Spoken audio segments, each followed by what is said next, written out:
नमस्कार। Decoding astro सूत्रास के podcast में आपका स्वागत है।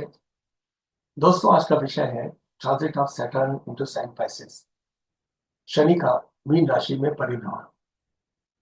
आप चौंक गए होंगे कि ढेरों जानकारी इस पर उपलब्ध है, टेक्स्ट में, पॉडकास्ट में, ऑडियो वीडियो हर फॉर्मेट में।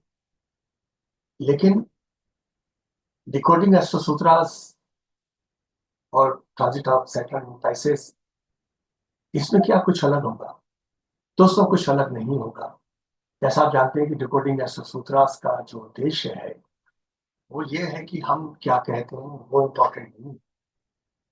दोस्तों, यहाँ मैं आपका ध्यान आकर्षित करना चाहूंगा कि जो मेरी विकास यात्रा ज्योतिष शास्त्र को समझने में रही, और उसमें मेरे गुरुदेव श्री उदयकर झा ने उसे समझने और उसे अपनाने की जो विधि और जो समझ सतत अपने अध्यापन से मुझे दी, उसी यात्रा के तहत मैं transit of Saturn into sign rises को डिकोड करने की कोशिश करूं। आखिर वो किस लिए? आखिर वो इसलिए कि जो मेरे साथी हैं, जो जिज्ञासु हैं, या जो आने वाले विद्यार्थी हैं ज्योतिष शास्त्र के, जो काफी अच्छा काम करना चाह रहे हैं, वो इस तरीके के विषय को समझें।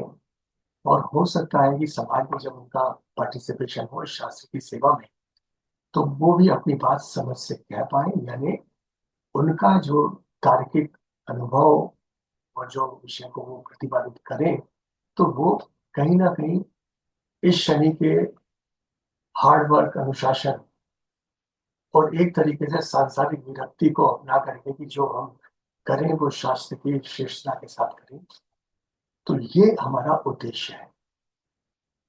शनि और मीन राशि, सैटर्न एंड साइन पाइसेस, इनके सिग्निफिकेशंस अगर हम ग्रंथों में देखने जाते हैं तो काफी सारे होते हैं।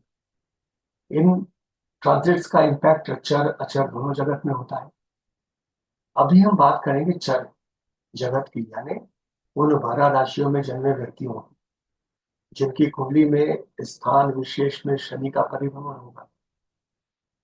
अब जब शनि उन विभिन्न कुंडलियों में विशेष स्थिति को रखता है, यानी एक योग कारक है नहीं है, किस तरीके के हाउस लॉर्डशिप को रखता है, क्या प्रभाव उसके हो सकते हैं, और जब मीन राशि वहां मौजूद है तो उस भाव से और उस मीन राशि के स्वरूप में क्या सामंजस्यता हो सकती है, यहाँ यह स्पष्ट हो जाता है कि हम कहीं ना कहीं उस प्रथम सिद्धांत को, बीच में हमारे अग्रज, हमारे मेंटर श्री जतिंदर संधू ने भी काफी अच्छे तरीके से फर्स्ट प्रिंसिपल पे अपने लेख में इसे बताया है। लेकिन हम यहाँ पर जो फर्स्ट प्रिंसिपल को अपनाने जा रहे हैं उसमें हम सादृश्यता के ऊपर फोकस रहेंगे, यानी हमारा एक होमवर्क हमारे पास में होगी शनि के सिग्निफिकेशन और मीन राशि के सिग्निफिकेशन। लेकिन यहाँ पर हम प्रथम तो इन दोनों के जो सादृश्य कारकत्व में सिग्निफिकेशन है, उनको हम थोड़ा जल्द ही अपनाएंगे इस यात्रा में। और फिर उन विशेष कुंडलियों में जब इनकी वहाँ पोजिशनिंग है, उस भाव से भी कुछ सामंजस्य आ सकता है।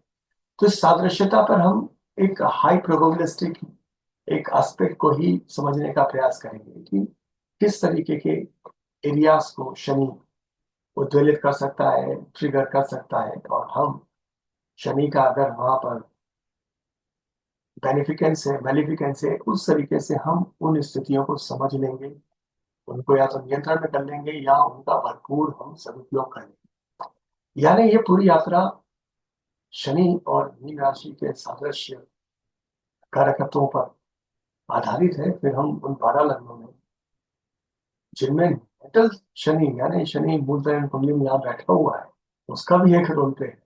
साथ ही शनि जिस भाव में ट्रांजिट कर रहा है, उसका भी अगर सिग्निफिकेशन सादृश्यता में ब्लेंड होता है, तो हम वही बात आपसे कहेंगे। वो इसलिए कहेंगे कि हम जो कह रहे हैं वो किस आधार पे कह रहे हैं, और वो आधार अगर आप समझते हैं तो कल हमारी जगह आप भी इस ज्योतिष जगत में वो बात कह रहे होंगे।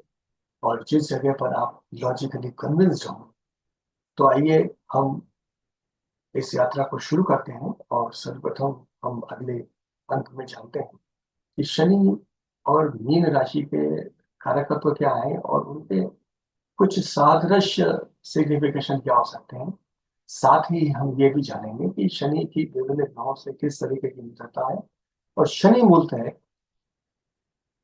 नेचुरल जोडेक के हिसाब से अगर हम बात करें तो वो जिन भावों में स्थित होता है उनमें उसके नेचर से क्या इम्पैक्ट आ सकते हैं। तो बने रहिए, अगले अंक में हम इस चीज को जाते हैं।